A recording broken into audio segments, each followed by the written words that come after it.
What's up, everybody? If you want to talk about fishing, hiking, hunting, any of that stuff, give me a call. I'll put you live on the air with me. Phone number to get in is 520-530. Let me double check this one. 415-6400. That's right. The phone number to get in here is 415-6400. That's 520-415-6400. We'll talk live on the air. Talking hunting, hiking, camping, any type of stories that you've ran into in your lifetime. Let's see what you got.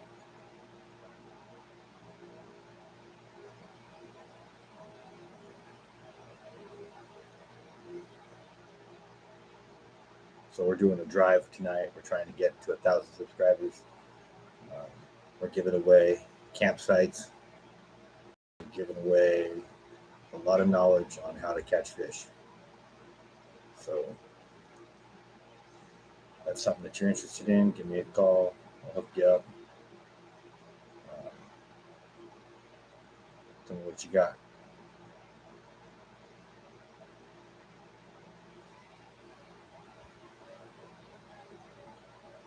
Welcome, welcome, welcome. This is the fishing, hunting, hiking, camping show. I'm going to be talking about some experiences that I've had out on the West Coast, California coastline, up in Humboldt. A lot of people don't know about this place, but there is a place where you can go for a skywalk in the trees in the city of Eureka. The city of Eureka was once a beautiful little small town, now kind of overrun by homeless and drug addicts. It's sort of a bummer when you go there, but it's still pretty cool. You go there and you see the biggest, most beautiful trees in the world. I'll tell you, one of my favorite places to go crabbing is the Humboldt Bay. You go ahead and go crabbing there, and you can catch a limit of Dungeness crab in real short order. I know I've personally caught a limit of Dungeness crab, rock crab in like an hour in the Humboldt Bay. Humboldt Bay is an amazing place. There's a short video. I have a short video on my feed of me holding a Humboldt Bay halibut. I caught that like the first time I went fishing in the Humboldt Bay. The first time I went fishing in the Humboldt Bay, I caught, what is it, like a 25-inch halibut right off the bank. Pretty amazing. Super good fight. It was totally awesome. That fish in particular, I had to chase down the beach. I was using a trout rod when I hooked him. So I literally had to kick my shoes off and chase him into the water up and down the beach a couple of times before I was able to get him out. And when I finally got him up to shore, I had to wait for the tide to go out. And when he came in, when the wave was coming in, I pulled him in hard, and I was able to get him out of the water. I'm just going to wait here a little bit before I tell too many stories, before I talk myself out. Wait for a few people to join the chat.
Anybody out there wanting to listen? I'm gonna get up and get myself a glass of Coke real quick. There's no one here.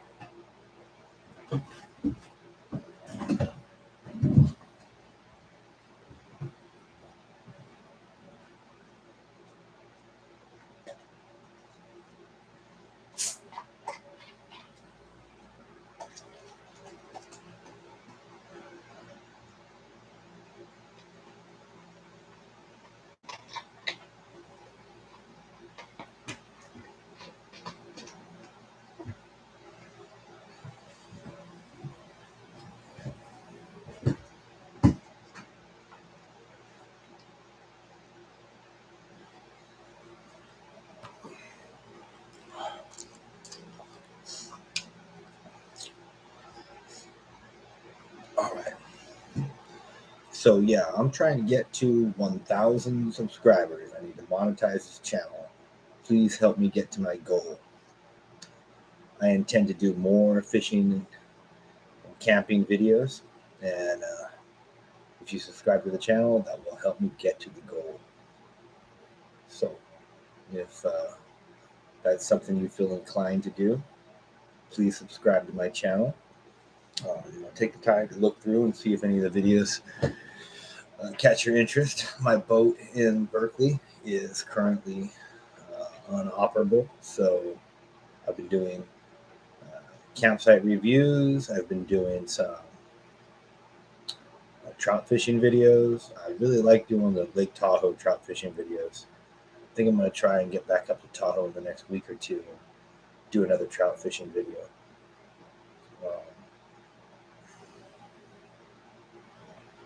So yeah, just want to welcome everybody that wants to come to the chat show. Let's see if I can't.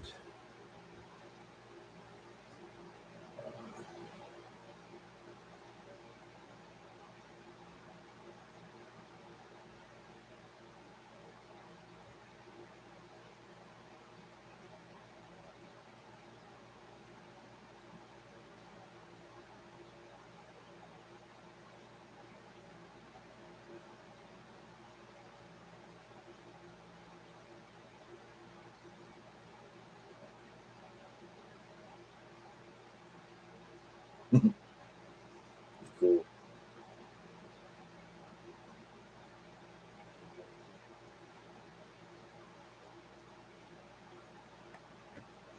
All right, so I have one person watching.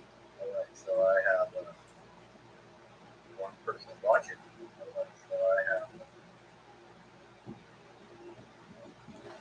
Give me one thumbs up. That's awesome. Thank you very much.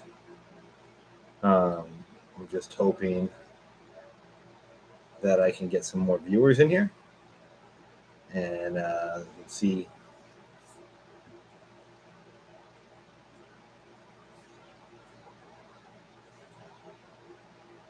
You know, if I can get some more viewers up in here, that would be great, because I'm trying to get to 1,000 subscribers, and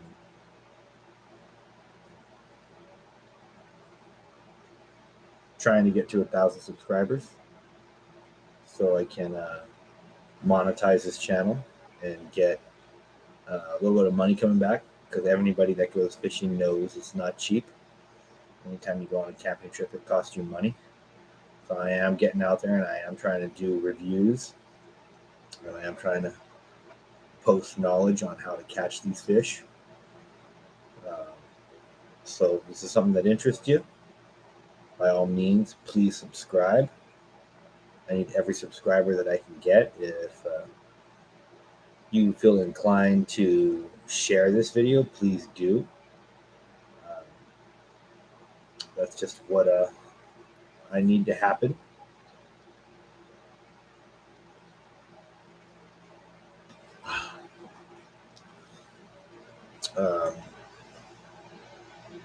So let me talk a little bit about my time out in Hawaii. I was a commercial fisherman in Hawaii. I met a man in a poker room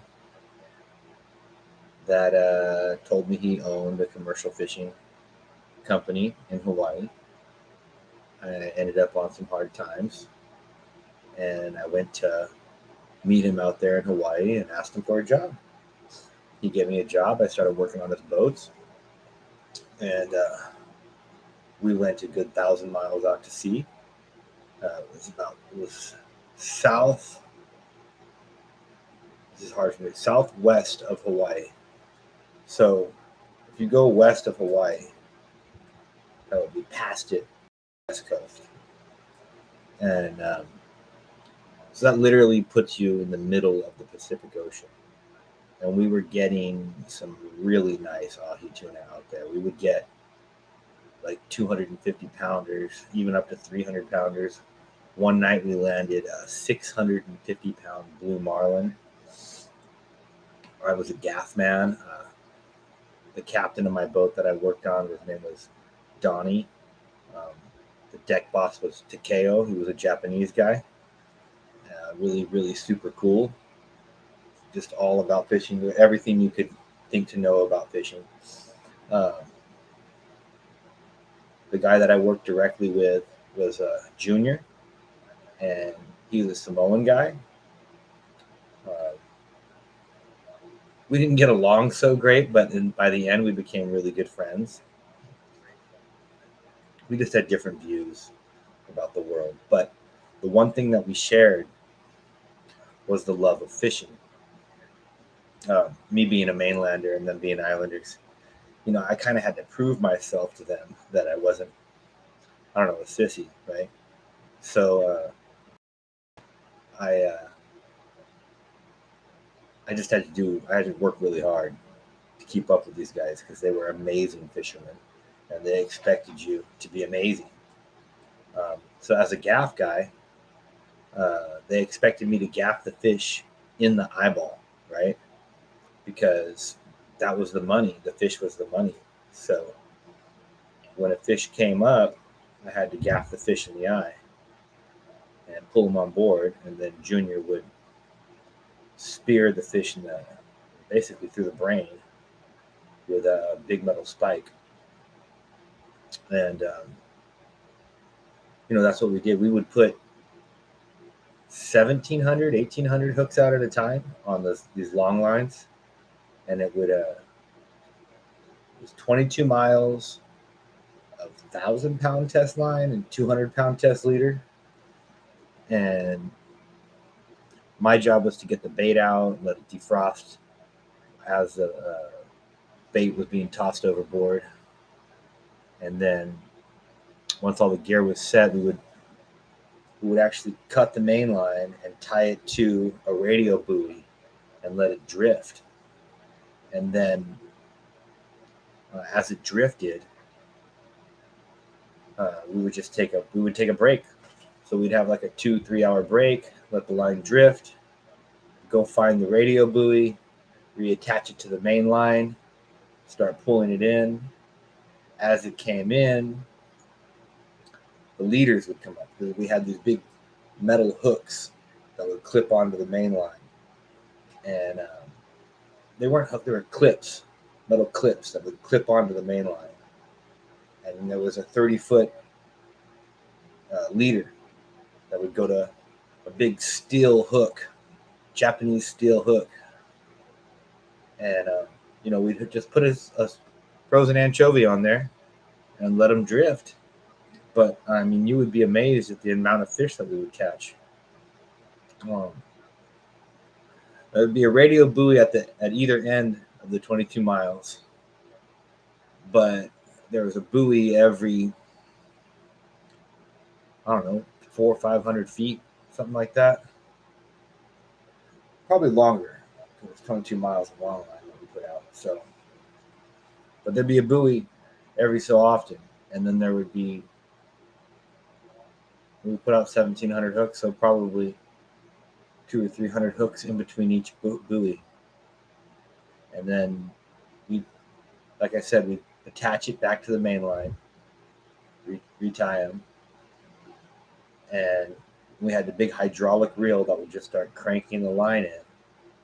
And as it came up, you have these metal clips come up, and you grab the metal clip, and if there was a fish on there, you'd have to fight them up to the surface. And I'd gaff it, and that's what we did all night long until the sun came up on a good night. On a slow night, we might end up pulling all the gear in by 3 or 4 in the morning and get some rest. But a good night, you'd be up until the sun came up, pulling fish in the boat, packing them on ice. That was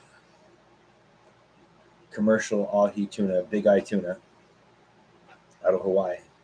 I was working on the Pac fin, Pacific fin, for Scott Barrows. Great guy. That changed my life. That experience changed my life. So then I came back to the mainland, and I did some painting for a number of years. I got into a few other different things. And then, when you work on the ocean, eventually it calls you back. The water calls you back, right? And so I wasn't ready to go back to the ocean yet, but there's a place in Lake Tahoe that I'm not going to say their name because I don't know if they want me to mention them or not. But there's a place in Lake Tahoe that has an excellent sport fishing operation. And I got a job with them working as a deckhand. And I fished all summer long on Lake Tahoe catching Mackinac Lake trout and Kokanee salmon. If you're not familiar with Kokanee salmon, it's a landlocked salmon that lives in lakes. I learned how to catch them like a pro. That was a really cool experience because I had never learned how to catch them. And there's the type of fish that if somebody doesn't show you how to catch them, you're not going to catch them. They're extremely difficult to catch. But once you figure out how to do it and you get the technique down, it's not so hard. If anybody wants some pointers on that, I'd be happy to, elaborate. So after doing a season out there on Tahoe, I decided I wanted a little more. Bought myself a boat and bought myself some permits to do commercial halibut fishing in the San Francisco Bay for myself. Rented a slip in the Berkeley Marina and put my boat down there and started fishing.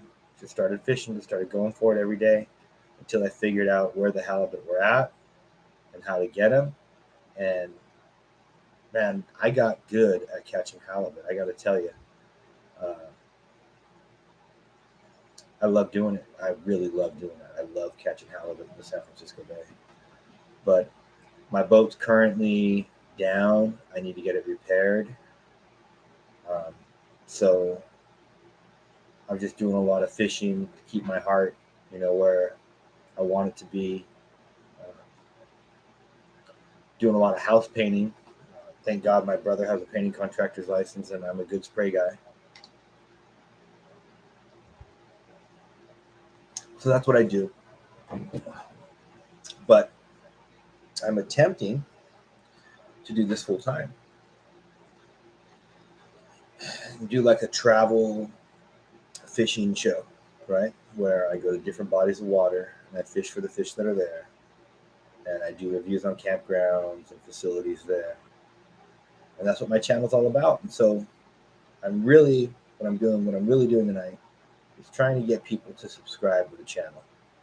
If I can get people to subscribe, if I can get 1,000 subscribers, I'm doing good. So that's what I'm trying to do. That's what I'm hoping to have happen. And that's what I'm asking for your help tonight. To help me reach my goals of 1,000 subscribers. I'd really like to see it happen. If anybody out there has a story they would like to tell, go ahead and call me at 530-415-6400 or my backup phone number 530 434-5772. I'd be glad to take your call and we can discuss fishing live on the air. People can hear your story. We can get this thing going. Maybe somebody out there's got a Bigfoot tale. Maybe somebody out there has a sea monster story. Maybe somebody out there has some lights in the ocean, some UFO stories. Maybe somebody out there has some real unique things that they've run across in their life to discuss. So come on, let's hear it. What do you guys got? I can continue talking about myself, things that I've done, but I'd like to hear some stories from some of the people out there.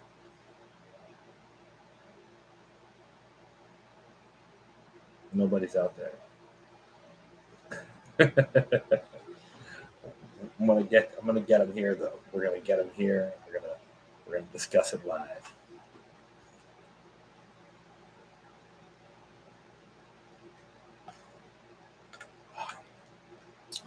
So another thing I'd like to talk about is dam removal in the western states, in the state of California.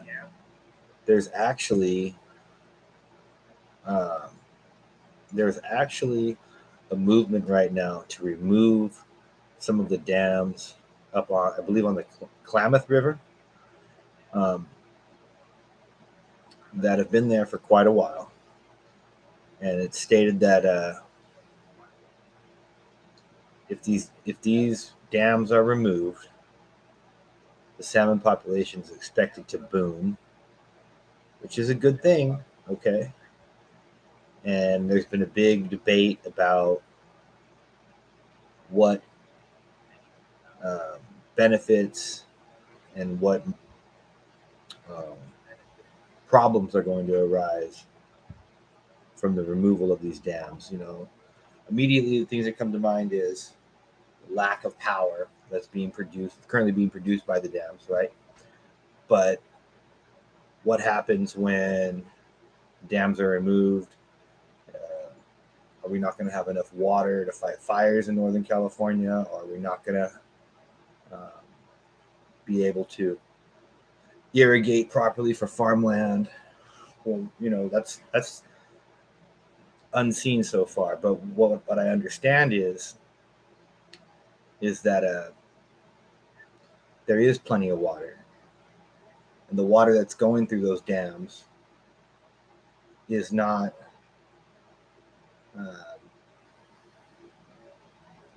used for irrigation. So that's not something that we have to worry about. What we need to worry about is the salmon population, because the salmon are actually worth more money than the water that's going through those river systems. So once again, I'm just going to put it out there. If you're watching this and you like the content, I'd really like to see a subscription to my channel.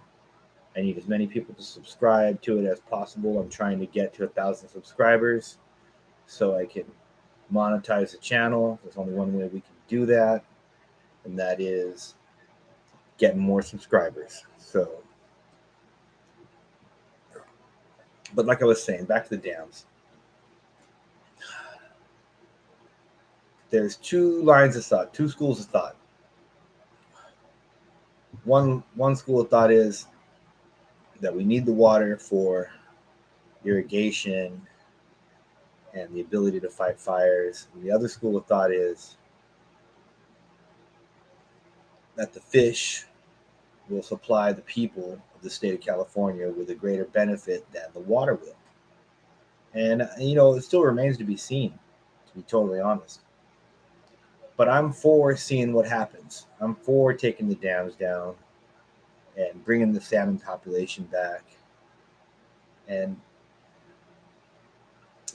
building it up to its maximum potential, because we've seen throughout the state of California salmon populations plummet and plummet and plummet.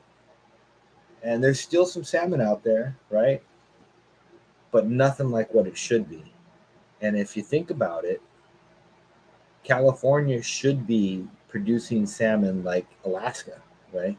There should be a fleet of salmon fishing boats in San Francisco waiting for these fish to come in the bay. But there's not, because the population is just not there. So if this experiment that they're running on the Klamath River is successful, we could end up with uh, a new reality where we realize, you know what, we do need to take more of these dams down. We do need to create more salmon or restore more salmon habitat, more historical salmon habitat. And if we can do that, um, we might end up with a wealthier state. We might end up with more opportunity, more economic opportunities for more people. Right? Farming is great, but it's not the only thing that we can do to generate food in the state. Right? I always hear that argument that, well, without water you can't grow food. Well, you know what? Salmon is food. Salmon is food. Okay, so there's no reason to allow the salmon to spoil once they come into the river system. Right? We can collect the salmon, collect the eggs, and hatch them and place them in the river system, and let them do their thing and work their way back out to the ocean. And you know, make money hand over fist, right? And have an excellent fishing opportunity for the state of California. So that's the idea right now.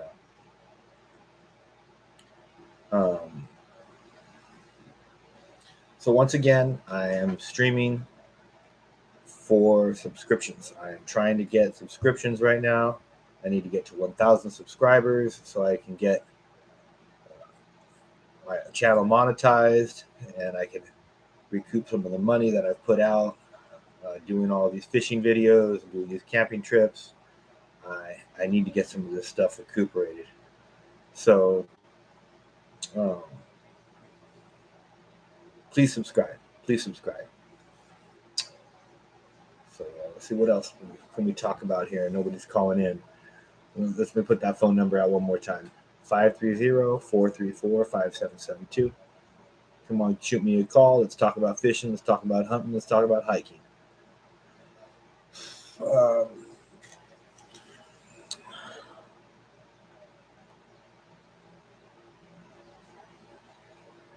It's a great day to be alive, isn't it?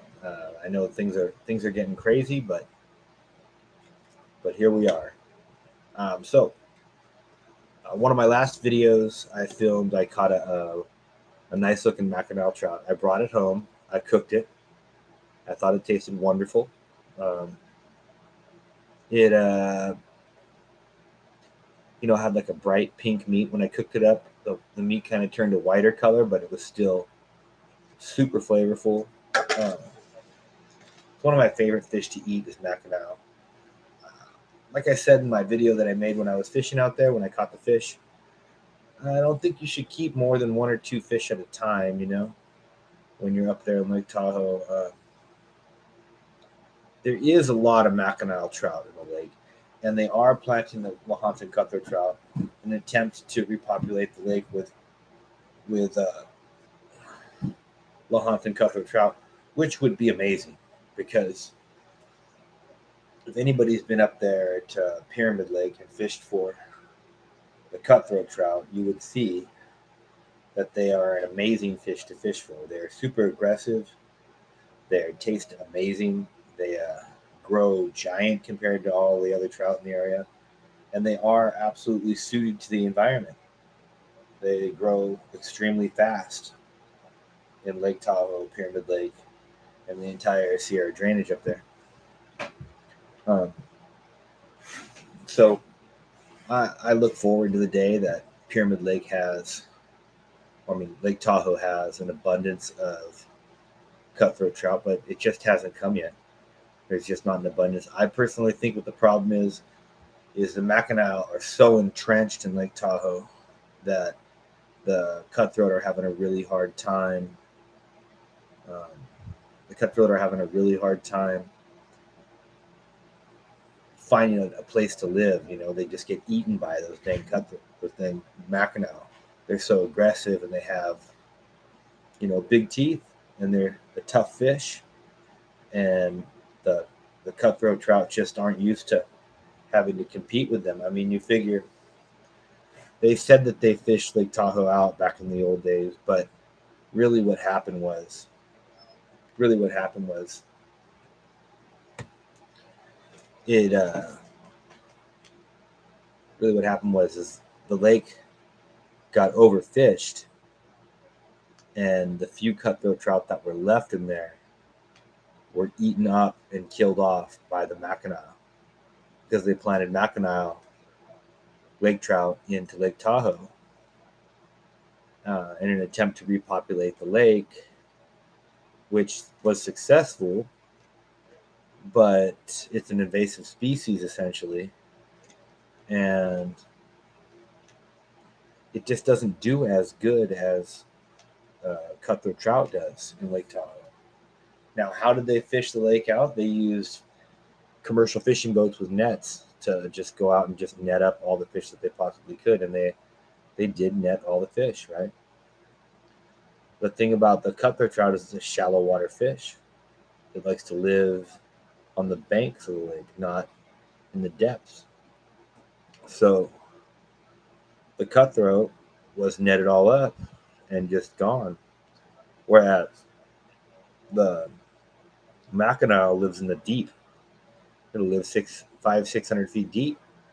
So they're very hard to remove. They're very hard to fish out, and they don't spawn like rainbow trout or cutthroat trout spawn in the rivers and creeks, right? A Mackinac just disperses its eggs over a rocky bottom, right? A lake trout just swims along and just spits out its eggs, essentially, and the male comes along and spits out his egg, fertilization over the eggs, and that's what happens. And so they're not bottlenecked into one area like the cutthroat were. And at the time, all the rivers had log jams in them, so the cutthroat had nowhere to spawn, and so there was no young cutthroat. And when all the big ones were netted and captured and canned, because they actually set up canneries on the banks of Lake Tahoe back in the old days, and once they were all caught and canned, they were just all gone. And by then, they had already planted the Mackinac in, and the Mackinac just took over and ate everything up, and that was the end of the cutthroat. There's an indigenous tribe that lives on the banks of Pyramid Lake that actually was able to find the original strain of cutthroat trout and set up a hatchery and breed them up to where now they're planting them in the Pyramid Lake, and there's great populations of cutthroat trout in Pyramid Lake. I personally think it is the world's best trout fishery, Pyramid Lake, right now. There's 20-some pound cutthroat trout in there swimming around, and any given day, you can catch a 20-pound trout if you go fish Pyramid Lake. I'm not saying it's easy to catch one that size, but you can catch a 20-pound trout out of Pyramid Lake. So, it's not something you can do at a normal lake. Definitely not one that's planted with rainbow trout. You're not going to catch a 20-pound rainbow trout in a normal lake. Now, I'm not saying that it doesn't happen. It has happened. People have caught bigger ones than that. I know a place right over here in Orville where you can catch 20-pound rainbow trout, right? But it's rare. It's not the kind of thing that everyone goes down there expecting to do. Well, when you go to Pyramid Lake and you throw it out there, you have a good shot of cooking yourself a 10, 20-pound trout. You just have to keep throwing that lure. So, that's something I was thinking. It's like, should we even be planting rainbow trout, or should we just be planting cutthroat trout everywhere? Rainbow trout aren't actually native to all the rivers, right? There is some rainbow trout are native, I believe, to the coastal waterways, right, in the form of steelhead. But they're not native to all the lakes and the mountains, everywhere that the state plants them. It seems to me that putting cutthroat trout in those lakes, rivers, and creeks that are not ocean bound makes a lot more sense. They're going to get bigger, they're going to taste better, and they just grow a whole heck of a lot faster, and they're harder fighting and more aggressive. So, okay. So once again, I need to get it to 1,000 subscribers. So if you're watching this, if you've been watching this, please subscribe to my channel. I really need you to.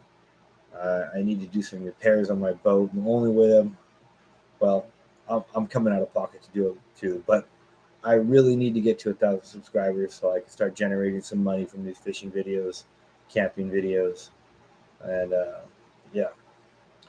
Let's see what else is on the agenda.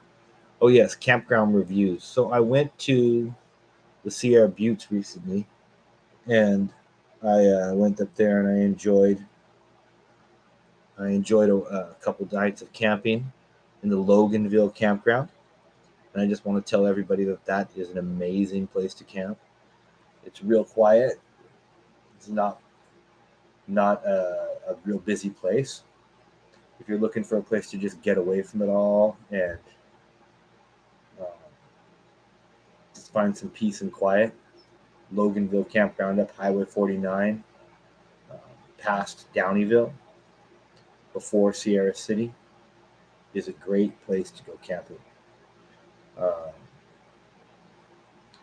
In the back of the campground, okay, when you get to Loganville Campground, there's a road to the left and there's a road to the right.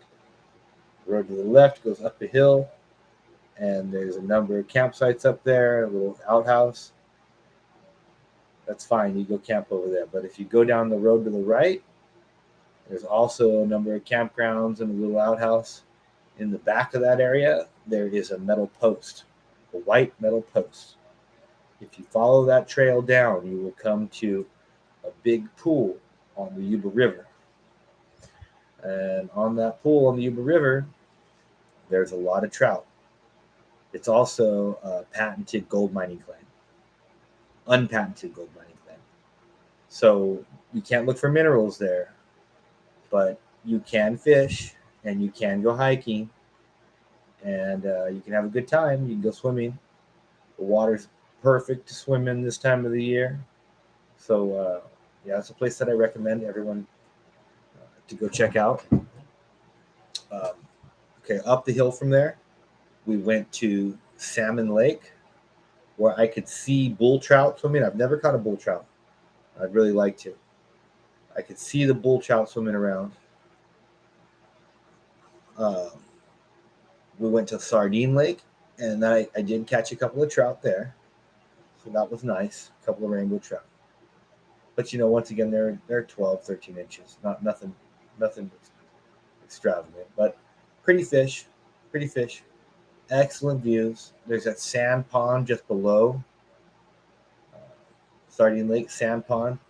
It's a great place to go swimming with the kids or your family, or even just yourself. If you just want to go up to an incredibly beautiful place.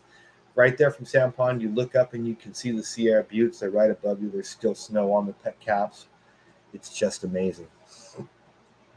Okay, so to get there, you go up Highway 49, and then you make a left on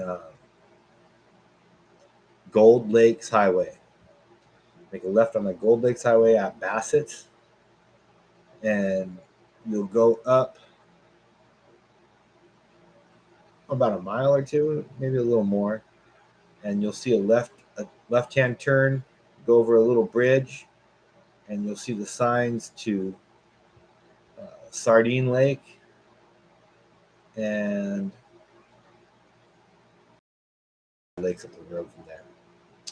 But if you miss that turnoff, or if you don't miss that turnoff, you just want to go up a little farther, you'll get up to a place called Goose Lake. And the campgrounds at Goose Lake are really super cool. Like, there's something. I almost wish I would have camped at Goose Lake, because the campsites are just right on the water. The lake is super peaceful, and it's just a really nice place to float around in a kayak or a small aluminum boat with an electric trolling motor. I don't see the need for a bigger motor than that. It's not that big of a lake, but it's not that small either. It's like probably 30 or 40 acres, maybe a little bigger. So Goose Lake campgrounds, excellent place to go camping, fishing. You go past that, you get up to Snag Lake. Now, that's a small lake, probably 15, 20 acres, but beautiful. Wooded right to the edge all the way around. I don't know how deep it is. It didn't look very deep. However, I would imagine there's some trout in there. You know, there might be nice ones, because it did look like it was a low pressure lake. It didn't look like it got a ton of pressure from fishermen. There also might be some bass in there. I'm not sure. I haven't had a chance to really fish the lake. I just went there and looked at the camp. Now, I will say this. The campground at Snag Lake is not as nice as the campground at Goose Lake. And if you keep going from there, you'll get to Gold Lake. Gold Lake is a nice facility. There's nice boat launches, and I don't know how many acres it is, but it's a big lake. It must be, it's in the hundreds of acres. So it's a big, beautiful lake, and I imagine there's some big fish in there too. I'm sure they plant the heck out of it, but it's busy. There's a lot of boats there, a lot of people camping there. So, it's not as busy as like Lake Tahoe, right? You're way out there in the woods, but it's still a busy campground. It packs in pretty well, and that's what happens there. Anyhow, I'm gonna have to wrap it up, guys. So thank you for watching this. Those of you that have watched it, and please like and subscribe. Please subscribe to the channel. I need to get to 1,000 subscribers, like I was saying, and go enjoy the outdoors. Have a good time. Catch a fish and cook it. Thanks.